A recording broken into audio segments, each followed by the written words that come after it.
हो गया। मैं धरने बैठूं क्या? नहीं, धरने भी क्यों बैठेंगे आप? बैठूं धरने भी क्यों बैठेंगे आप? हे हरिराम कृष्ण जगन्नाथ प्रेमानंद, ये क्या हुआ?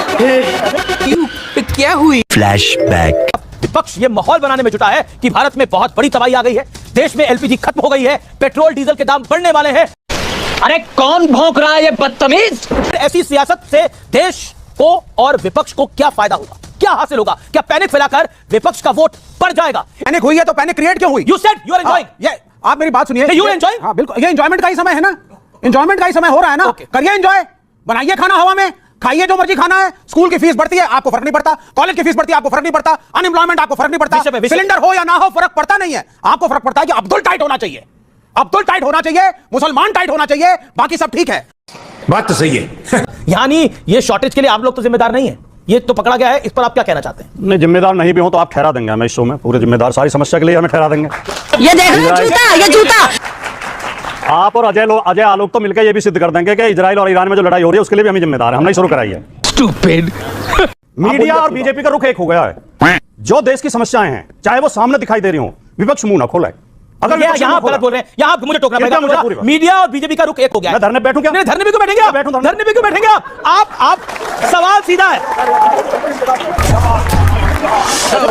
क्या सवाल है, आप बोलने नहीं देंगे तो हम धरने मैं बैठे। तो बोलने दे रहा हूँ आपको। मीडिया में सवाल खड़ा करा, जैसे उनकी बात होने दी थी हाँ, आपको भी होने दे रहा हूँ।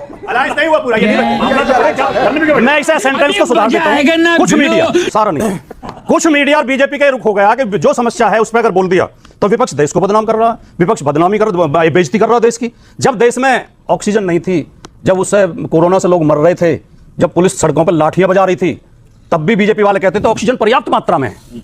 एक रिपोर्ट ने तो यह कहा कि 40 लाख लोगों की मौत हुई। जब देश में नोटबंदी हुई, बेटियों की शादियां थी, लोग रो रहे थे मेरी बेटी की शादी कैसे होगी, नोट नहीं मिल रहे थे। 80-80, 90-90 साल के बुजुर्ग लाइन में लग रहे थे, तब बीजेपी वाले कह रहे थे नोट खूब मिल रहे हैं, विपक्ष बदनाम कर रहा है। जब इनकी नीतियों की गलत नीतियों के विरोध में किसान धरने पे बैठे थे, 13 महीने बैठे रहे, 700 किसान शहीद हो गए, धूप में, बारिश में, ओले में। तब ये उन्हें खालिस्तानी बता रहे थे, पाकिस्तानी बता रहे थे, तब उन्हें किराए का बिका हुआ बता रहे थे। जब शाहीन बाग में महिलाएं बहुत अनुशासन के साथ शांतिपूर्वक धरने पे बैठी थी, तब ये उन महिलाओं को भाड़े की किराए की आई हुई बता रहे थे, कह रहे थे 300 रुपए में आ रही। देश की समस्याओं पे आपका दृष्टिकोण क्या है? विपक्ष की जिम्मेदारी बनती है, विपक्ष का एक कर्तव्य है कि अगर देश में कोई समस्या है तो उस पर बोले, बिल्कुल, और सरकार का उधर ध्यान आकर्षित करे। अब आज देश में गैस की समस्या है, बिल्कुल है, हम इसलिए बोल रहे हैं। ओके। ये तो लेने के देने पड़ गए।